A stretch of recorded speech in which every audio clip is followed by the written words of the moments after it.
I want to move on to our next segment, which we're talking about this concept of needing more digital warmth. So, Brian, as we talk about needing more digital warmth, I want you to explain it to me. Let's do a little gimmick here. I want you to explain to me what you mean by digital warmth as if I was, let's do this, somebody that is near and dear to both of our hearts. There's a book behind me right here we've both read. It was very impactful in my life. It was by Rick Rubin.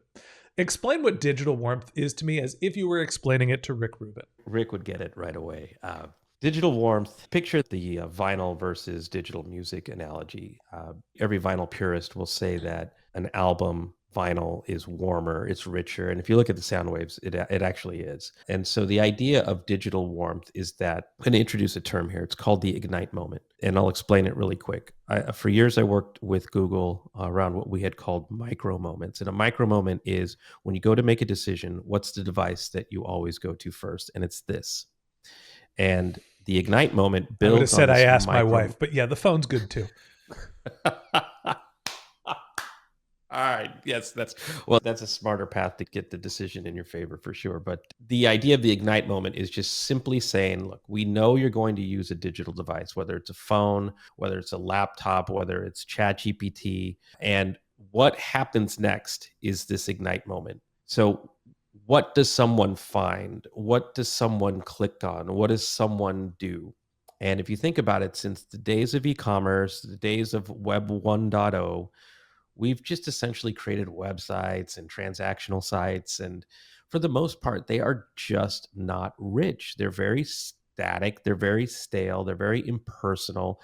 In many cases, they're very frustrating because user experience is not appreciated as an art and science, but it is probably the most important thing. So now this concept of digital warmth is, look, we know attention is fleeting. We know how difficult it is. So when I get your attention, what do I do with it?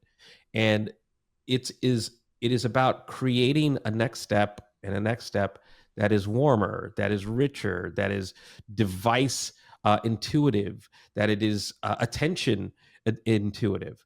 And it gives you a page, or it gives you a video, or it gives you some text that isn't for everyone. It's for you. And this digital warmth is about making a customer experience that matters.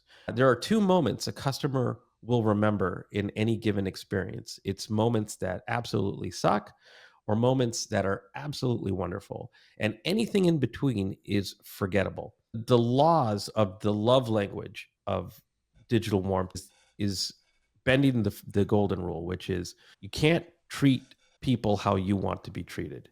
That's an assumption that marketers have always made. It is treating people the way that they want to be treated. So an example of that is, what's your landing page, or what's the page that we're sending someone to, or what's the message that we're sending someone to. If you think of that, your consumer, for example, is a massive TikTok user, you can make certain assumptions that they're not going to read a bunch of text, or they're not going to watch a long video, or they're not going to be content with a bunch of clicks, because their brain moves so much faster than everybody else's.